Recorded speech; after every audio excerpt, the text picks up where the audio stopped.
Assalamualaikum warahmatullahi wabarakatuh. Gimana kabarnya? Alhamdulillah baik. Semoga kita selalu dalam keadaan sehat walafiat. Berjumpa lagi dengan saya Ahmad Mulyanto SSI dalam mata pelajaran kimia. Pada kesempatan kali ini kita akan membahas mengenai lambang unsur, rumus kimia, dan persamaan kimia. Kompetensi dasar menganalisis lambang unsur, rumus kimia, dan persamaan reaksi. Kemudian, mengintegrasikan penulisan lambang unsur dengan rumus kimia pada persamaan reaksi berdasarkan kasus-kasus dalam kehidupan sehari-hari. Unsur itu apa sih?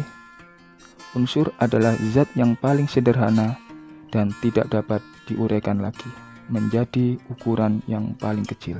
Jadi di sini unsur adalah zat yang paling kecil. Untuk mengetahui unsur-unsur yang ada di alam, kita sangat sulit karena kita mengetahui bahwa unsur yang ada di alam ini jumlahnya sebanyak 118 unsur yang ada di dalam sistem periodik. Untuk penulisannya, yang pertama, jika unsur terdiri dari satu huruf, dituliskan dengan huruf besar. Jika unsur terdiri dari dua huruf atau lebih, huruf pertama ditulis huruf besar dan huruf selanjutnya ditulis dengan huruf kecil. Ini salah satu contohnya adalah unsur magnesium yang dituliskan dengan lambang Mg. M-nya huruf besar dan G-nya huruf kecil. Nah, ini adalah sistem periodik unsur-unsur kimia yang ada di alam. Ada sekitar 118 unsur. Nanti kalian bisa mencari di internet banyak atau beli di toko buku mengenai sistem periodik unsur. Tabel ini menunjukkan bahwa unsur-unsur yang ada di alam dilambangkan dengan ada yang satu huruf, ada yang dua huruf, dan ada juga yang tiga huruf. Ini contohnya yang satu huruf, misalkan unsur hidrogen dilambangkan dengan H, unsur kalium dilambangkan dengan K, dan seterusnya. Sedangkan yang dua huruf, contohnya berilium dilambangkan dengan Be, kalsium dilambangkan dengan Ca, dan seterusnya. Rumus kimia. Apa itu rumus kimia? Rumus kimia merupakan kumpulan lambang unsur dengan aturan tertentu. Aturannya bagaimana? Yang pertama, rumus kimia berdasarkan rumus empiris, yaitu perbandingan paling sederhana dari atom-atom unsur dari suatu senyawa. Yang kedua adalah rumus molekul, yang menyatakan jenis dan jumlah atom yang membentuk suatu senyawa.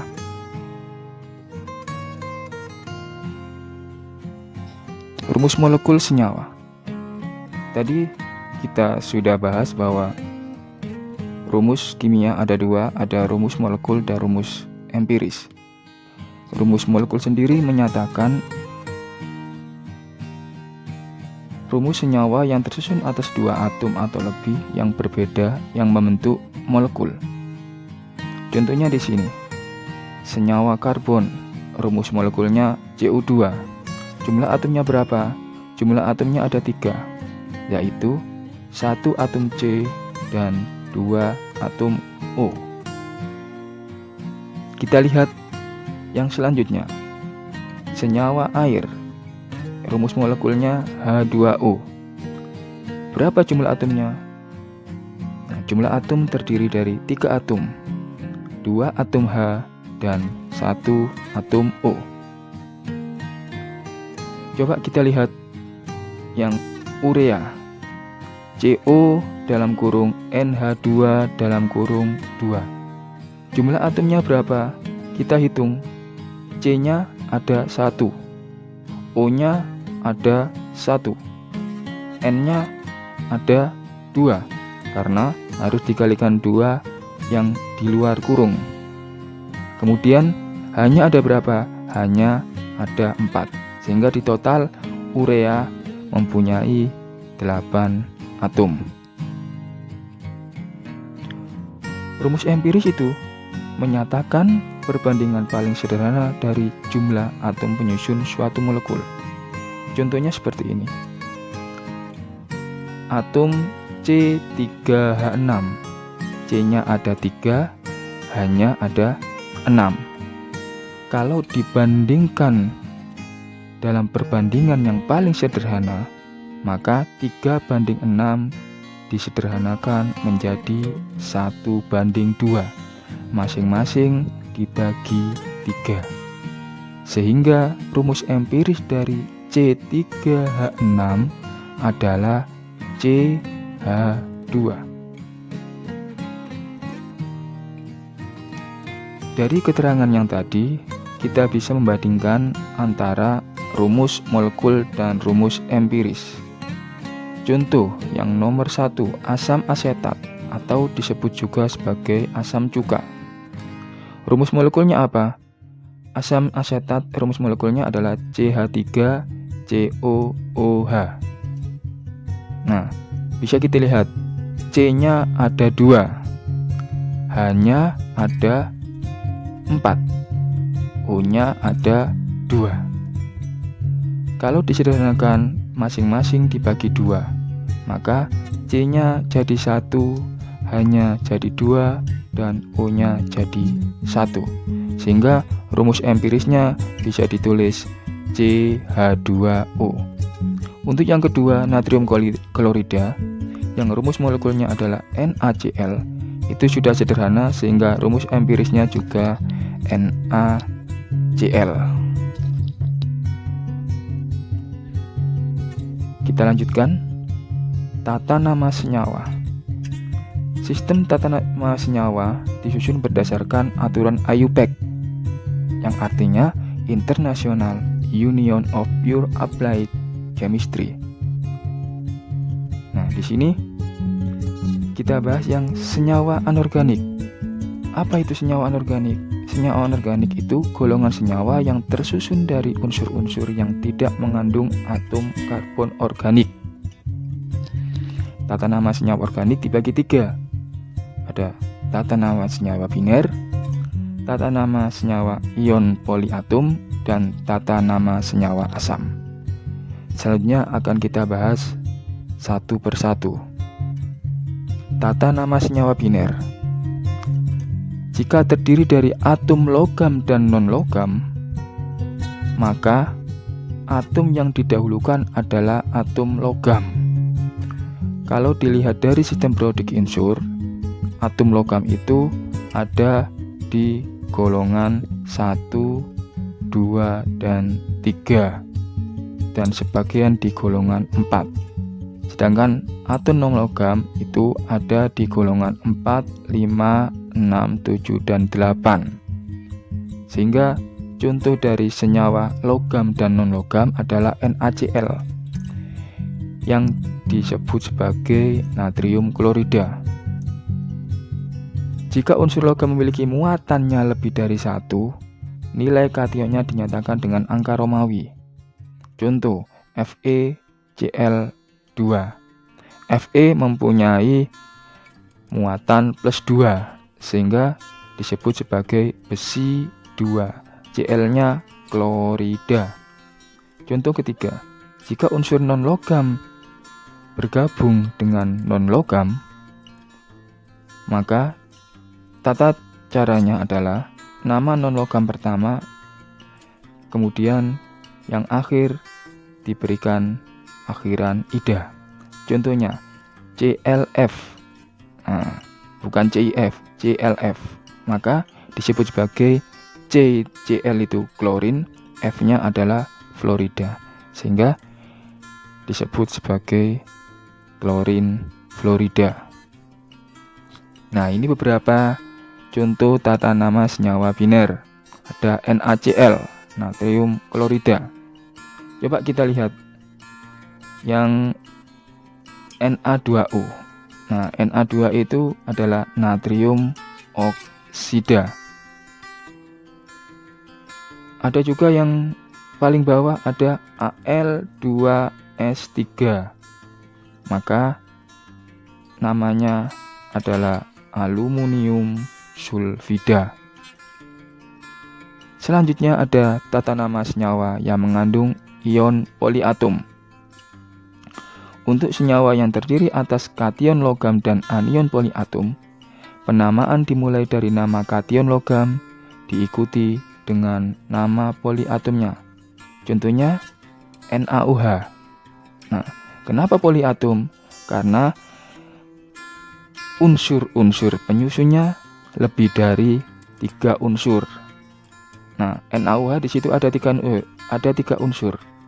Unsur Na, unsur O, dan unsur H. Sehingga di situ OH-nya disebut sebagai hidroksida. Maka NaOH dinamakan natrium hidroksida. Untuk senyawa yang terdiri atas kation poliatom dan anion monoatomik, penamaan dimulai dari nama kation poliatom diikuti nama monoatom. Contoh NH4Cl. Nah, NH4 itu disebut sebagai amonia. Cl adalah klorida. Maka penamaan dari NH4Cl adalah amonium klorida. Contoh-contoh tata nama senyawa poliatomik adalah sebagai berikut. Yang pertama kita lihat pada tabel yang pertama ada K2SO4. K2SO4, K itu kalium, SO4 itu adalah sulfat. Sehingga namanya kalium sulfat. Kita lihat yang CaOH. Tadi sudah kita bahas OH itu adalah ion hidroksida. Sehingga CaOH2, Ca adalah kalsium, OH2 adalah hidroksida. Sehingga nama CaOH dalam kurung 2 itu adalah kalsium hidroksida. Nah, kalian harus bisa membedakan mana itu ion, mana itu yang bukan ion. Ion itu adalah senyawa yang bermuatan. Contohnya OH-. Nah, itu bermuatan -1. SO4 2-. Berarti muatannya -2. PO4 3-. Nah, berarti muatannya berapa? Nah, muatannya -3. Oke, kita lanjutkan yang terakhir, tata nama senyawa asam. Khusus untuk asam, ini biasanya dilambangkan dengan huruf H di awal. Contoh yang pertama itu untuk senyawa asam biner. Berarti asam biner itu terdiri dari 2 unsur. Penamaan dimulai dari kata asam diikuti dengan nama unsur penyusunnya atau sisa asamnya. Contohnya HCl. H itu dinamakan asam, Cl-nya bisa kita sebut sebagai klorida. Maka HCl dinamakan dengan asam klorida. Kemudian untuk senyawa yang terdiri atas 3 jenis unsur atau poliatom, penamaan dimulai dari kata asam. Nah, H tadi kan asam, SO4 tadi apa? Sulfat. Sehingga H2SO4 dinamakan sebagai asam sulfat. Terima kasih. Nanti kalian bisa mengerjakan soal yang ada di LKS. Selamat belajar. Saya akhiri. Assalamualaikum warahmatullahi wabarakatuh.